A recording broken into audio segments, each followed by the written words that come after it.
Salut à tous, c'est Pank de la chaîne, bienvenue sur cette vidéo qui aujourd'hui va parler de systémie, va parler de psychiatrie, va parler de problématiques qui peuvent peut-être nous faire réfléchir ou en tout cas nous interroger à ce que l'on pourrait trouver comme solution afin de peut-être modifier certains éléments de nos différents systèmes. Je parlais hier avec un pote qui est en unité psychiatrique et qui donc reçoit énormément de patients.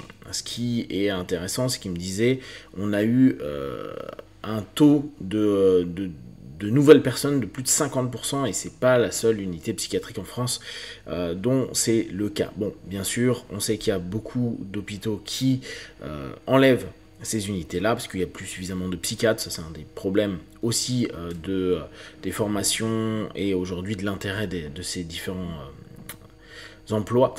Mais c'est quand même assez surprenant. Et on discutait sur le fait que dans une société moderne où factuellement on pourrait avoir l'impression qu'il y a moins d'angoisse, moins de stress, moins de problématiques.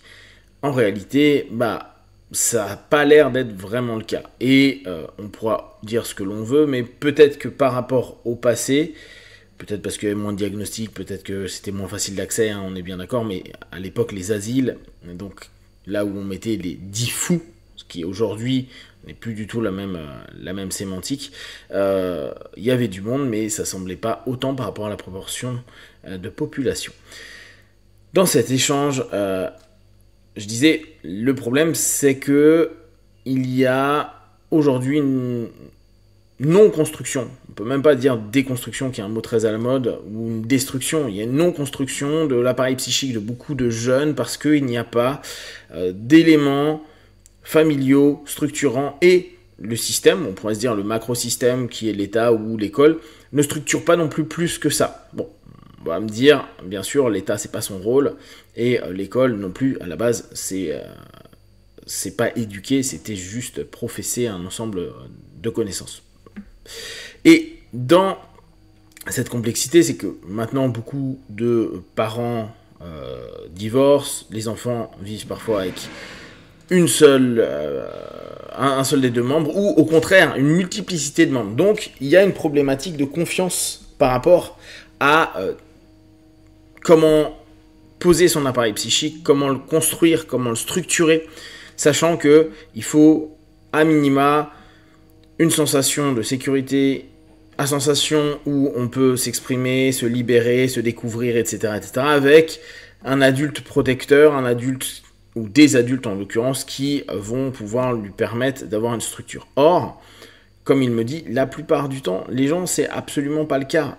Quasiment toutes les personnes qui viennent chez lui ont une problématique qui est systémique, familiale, et qui, à un moment donné, il y a eu ce problème avec soit un divorce, soit un remariage, soit une multiplicité de conquêtes de l'un et de l'autre, avec plein de rencontres dans tous les sens, parfois des redivorces, remariages 3 fois, 4 fois, etc. Ce qui fait que l'enfant n'a pas pu se structurer au travers d'un modèle qui, certes, n'est pas le meilleur du monde, et comme on disait, c'est problématique de dire aux gens, bon aujourd'hui, votre liberté, en tout cas ce que vous estimez comme étant votre liberté de pouvoir être avec quelqu'un ou ne pas l'être, faire un enfant avec une personne, puis aller avec quelqu'un d'autre, etc.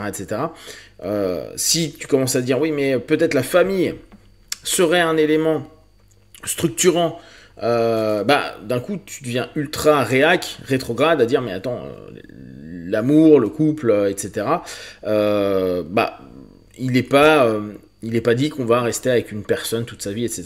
Donc c'est hyper compliqué. On voit que déjà le système, aujourd'hui comme il est, ne permet pas, ou permet, mais difficilement à des enfants, d'avoir une structure psychique qui est OK. D'ailleurs, et là j'ai trouvé que c'était vraiment hyper pertinent ce qu'il me disait, il me dit, tu sais, aujourd'hui il n'y a quasiment plus de névrose. Donc des choses qu'on pouvait gérer, qu'on a tous naturellement. Il dit, le 3/4 des personnes, maintenant on ne traite plus des névroses du tout, on traite que des gens qui deviennent psychotiques. Il dit, les deux choses, c'est les psychotiques, donc ils sont vraiment sur des brèches psychotiques plus ou moins importantes, mais plus névrotiques. Et l'autre chose, il dit, c'est thymique. Et ça, j'ai trouvé que c'était intéressant, donc j'ai pris une des premières définitions qu'il y avait, mais ça peut peut-être vous intéresser. Thymique, Donc quand on en parlait, hein, c'est les troubles de l'humeur, ils disent les troubles de l'humeur ou troubles affectifs sont également appelés troubles thymiques. Sur le plan médical, ils font partie de la psychiatrie, ils se caractérisent principalement par un déséquilibre de l'humeur.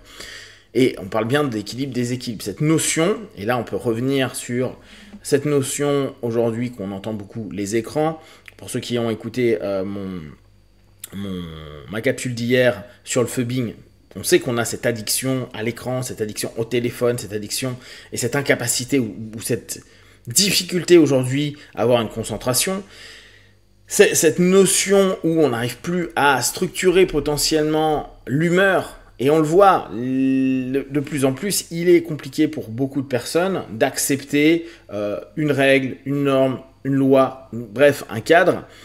Et si on revient d'un point de vue systémique, si tu n'as pas vécu avec un cadre qui était à peu près structuré, avec deux parents structurés, sans que ça bouge tout le temps, où tu peux mettre une phase de confiance dans quelque chose qui est structurant pour toi, ça va être très compliqué. Tu vas jamais faire confiance à quoi que ce soit, tu vas être constamment en train de rebondir, tu vas répéter le schéma que tu as pu voir au travers de ton système familial à longueur de temps. C'est compliqué pour l'enfant. Et pour l'adulte en devenir, l'adulte va répéter simplement ce qu'il a vécu gamin.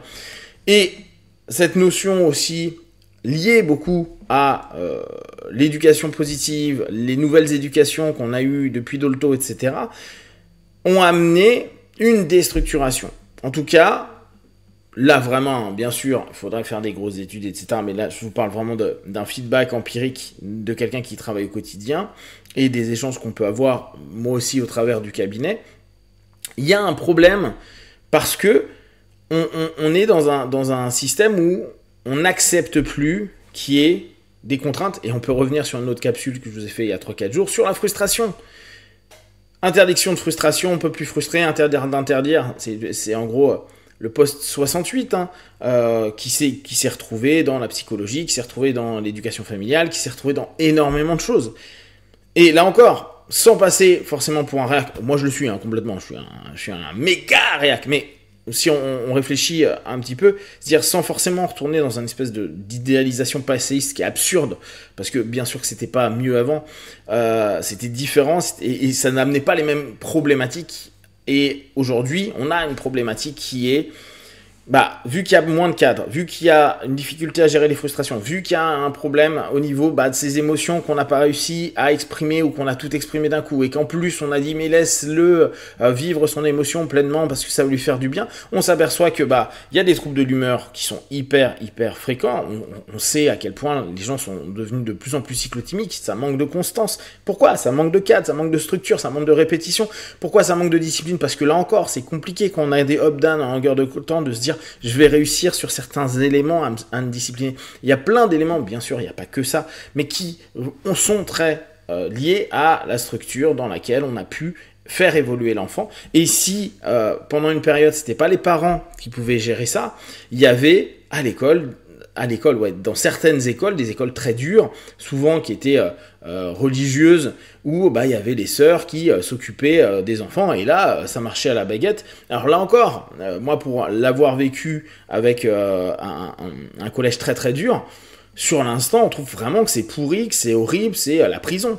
Et c'est vraiment la sensation. Les règles sont tellement horribles pour des gamins que c'est chiant.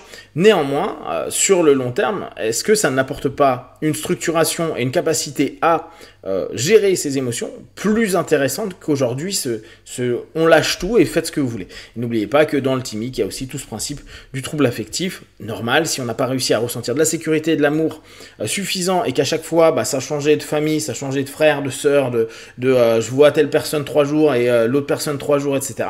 C'est complexe pour se dire, mais attends, je peux aimer et être aimé inconditionnellement, quoi qu'il arrive, et que je vais me développer avec. Donc imaginez dans tout le rapport après social, dans le rapport amoureux, ce que ça peut créer et développer. Voilà, j'ai trouvé cet échange vraiment intéressant, je voulais vous en faire part. N'hésitez pas, vous, à me faire vos retours, vos feedbacks par rapport à tout ça. Bien sûr, si vous avez des questions et des remarques, vous les partagez sur Facebook, YouTube, j'y répondrai le plus rapidement possible. Et comme d'habitude, de tout ce que je propose, ne prenez que ce qui est bon et juste pour vous tester, observer, analyser et conclure. Be one, ciao.